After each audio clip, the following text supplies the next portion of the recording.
Hello everyone. This is Suzanne Knabe-Nicole from Police Science Doctor with your weekly dose of police science snippets. These police science snippets are little bits of information that has just been published in academic journal articles, in scientific findings in the fields of police science, evidence-based policing, investigative psychology, and similar fields.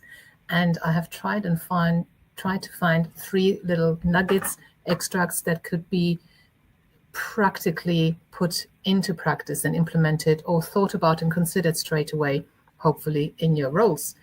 I talk about these on social media like I'm doing now every Tuesday, and I also sent the extract into your inbox with a link to the original research article straight to your email on Tuesdays. All you have to do to get that, it's completely free and spam free, is go to policesciencedoctor.com and sign up in the form that pops up. And if it doesn't pop up, just scroll to the bottom of any page and enter your details there. And also, once you've joined that list, you'll get the password to the read page on the website. And on there, you'll find all the previous 255 snippets as PDFs to download with 3 snippets each, so you can see if there's something specific to your role. This week, we have community violence. Community violence disproportionately impacts Black youth, threatening their health and well-being. This study found that many described violence as part of their everyday landscape and explained how they adapted to it to maintain daily functioning, underscoring both the emotional toll and the resilience involved in coping with ongoing violence. Understanding Black youth's unique experiences allows us to build support that is culturally relevant and builds upon existing strengths to enhance well-being in the aftermath of violence. Unfortunately, none of the articles this week are open access, which means unless your organization has a subscription to that particular publisher, you'll only be able to see the abstract. But the abstract is where I got this information from. And you can then always email the author of the paper. The second snippet for this week is about economic level and child maltreatment. Geographical disparities in child maltreatment rates suggest that neighborhood characteristics may affect child maltreatment behaviors. Neighborhood poverty, unemployment rate, proportion of female-headed households, public assistance receipt, proportion of low-income housing tax credit were significantly positively associated with child maltreatment. So areas where you have more of these factors I just read out are more at risk of having child maltreatment cases within them, which again plays into this whole argument of mine that I keep repeating. Crime is not the actual problem. Crime is what goes wrong, or the symptoms of everything else that has gone wrong before. This is a whole societal issue.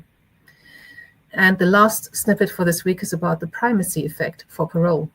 Primacy effects drive decision-making such that participants' estimated recidivism and dangerousness of a potential participants estimated recidivism and dangerousness of a potential parolee to be higher when negative information was presented in the beginning and positive information was presented in the end, as opposed to positive information being presented in the beginning and negative information in the end. So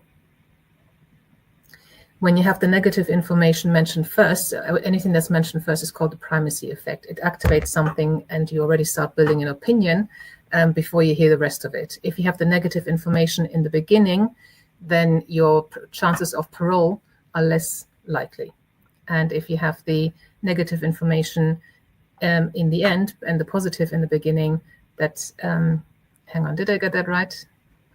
To be higher when negative information was presented in the beginning and positive in the end. Okay. Whereas positive information in the beginning, negative in the end is less of a risk of not getting the parole. So I think I got that right. Okay, so these are the snippets for this week. Again, don't worry if there's nothing for your potential role this week, because you can look up at all the other previous PDFs on the Police Science Doctor website. And I'll see you again on Tuesday next week. Until then, make good decisions and stay safe. Thank you and bye-bye. Thank you for watching. I hope you found this content useful. You can get access to each episode's transcript with key learning points, timestamps, and references if you get yourself onto my mailing list. Just go to the main website on policesciencedoctor.com, and on the bottom of each page you will find a sign-up form for notifications of new content. Just enter your first name, your preferred email address, and the type of organization you work for. You will not get any spam, This is just for me to let you know about new content and for you to get access to all the transcripts.